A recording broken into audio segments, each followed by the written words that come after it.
या गुरुचा आशीर्वाद घेण्यासाठी आपण हजेरी लावायला या ठिकाणी या आणि शिर्डी ग्रामस्थांना तुमची सेवा करण्याची संधी द्या।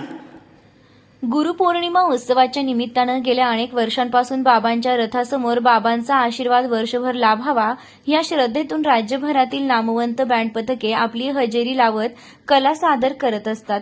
मागे काही वर्ष ही परंपरा खंडित झाली, परंतु श्री रामनवमी उत्सव कमिटी व शिर्डी ग्रामस्थांच्या पुढाकारानं पुन्हा ही परंपरा सुरू झाली। यावर्षी देखील शिर्डी ग्रामस्थांनी युवकांनी श्री साईबाबा संस्थांच्या सहकार्यानं बँड पथकांना आमंत्रित केलं। मात्र गेल्या काही वर्षात बँड प्रेमींची वाढती संख्या लक्षात घेता सुरक्षेच्या कारणास्तव यावर्षी साईबाबा संस्थान व शिर्डी पोलीस स्टेशनच्या वतीने बँड पथकांना साईबाबा क्रीडा मैदानावर आपली कला सादर करण्याची साठी परवानगी दिली। श्री साई मंदिरापासून क्रीडा मैदान बरेच लांब असून सुद्धा बँड प्रेमींनी साईबाबा क्रीडा मैदानावर तुडुंब गर्दी करत विविध ठिकाणांवरून आलेल्या नामवंत बँड पथकांना भरभरून दाद दिली व नृत्याचा आनंद घेतला। यावेळी 4 ते 5 नावाजलेल्या बँड पथकांच्या वाहनांचा शिर्डीतील युवकांमध्ये अतिशय लोकप्रिय असलेले छोटे बापू उर्फ दत्ता खोते यांच्या हस्ते नारळ फोडून शुभारंभ करण्यात आला। तसेच सर्व बँड पथकांच्या मालकांचा श्री साईबाबांची शाल देत सत्कार करण्यात आला। प्रत्येक बँड पथकानं आपली कला सादर करत श्री साईबाबांचरणी सेवा अर्पण केली, परंतु जसजशी वाद्ये वाजायला लागली तसतशी उपस्थित हजारो तरुणांची पावले थिरकण्यास सुरुवात झाली। तरुणाईनं छोट्या बापूंना सुद्धा नृत्याचा आग्रह धरला व उपस्थित तरुणांनी आपल्या लाडक्या छोट्या बापूंना खांद्यावर उचलून घेत नृत्याचा मनमुराद आनंद घेतला। यावेळी प्रकाश गोंदकर यांनी बँड पथकांच्या सर्व कलाकारांचे आभार मानले। तसेच शिर्डीतील प्रसिद्ध सिनेमॅटिक वर्ल्डच्या ऋतुराज शिंदे यांच्या टीमनं संपूर्ण सोहळ्याचं चित्रीकरण मोफत केलं।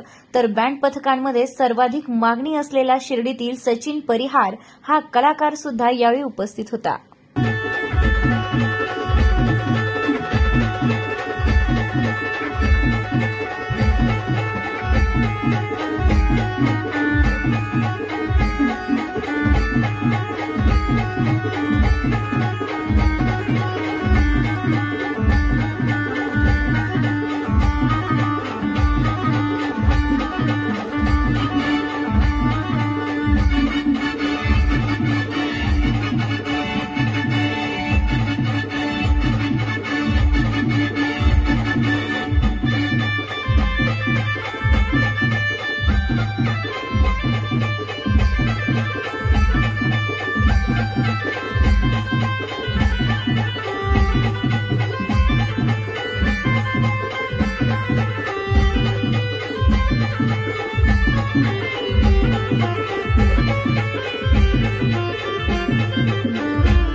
पुढच्या वेळेस याच्यापेक्षा मोठा कार्यक्रम आपण या ठिकाणी घेणार आहे।